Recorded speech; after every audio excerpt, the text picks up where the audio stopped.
Okay, we're going to take a look at this question where we're supposed to determine the value of the cosine of 2a without using a calculator.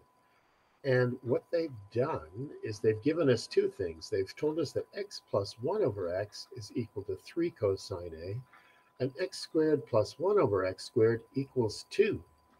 Ooh, well, that's pretty weird. But you know what you should see is this 1 plus 1 over x and x squared plus 1 over x squared.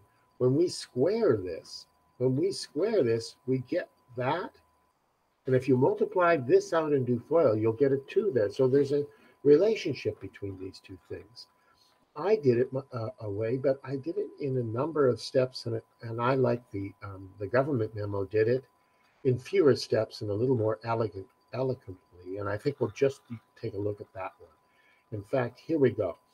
Here's the, the government version. So the first thing you should see is if I square this, I'm going to start getting a lot of this stuff, and maybe good things will happen.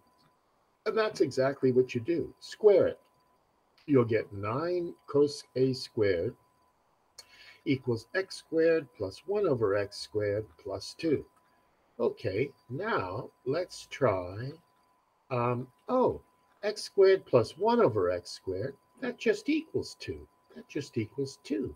So this whole thing here, we can just replace with 2 because that's what it equals. Ooh, now we've got something way simpler now. And we've got a chance to figure this out now for sure. Let's try this. We go, we add 4, we divide by 9, we get cos squared a equals 4 over 9. Now, I did it a little bit differently. I went for figuring out cos a, but since we've got cos squared a is equal to 4 over 9, then we can just write down the identity. Cos 2a equals 2 cos squared a minus 1. Well, that just comes from our identity sheet. We know that that's true. But now we know that cos squared a is 4 over 9. So we can put 4 over 9 in there. So 2 times 4 over 9 is 8 over 9 minus 1. And there's your answer. The cos of 2a is equal to minus 1 over 9. And we didn't have to use a calculator. And I'd show you my way, but it's more steps and it's not as nice. So, but this one's fun. This one, it's better. Okay, so that's question 6.4 of the 2020 paper 2 November exam.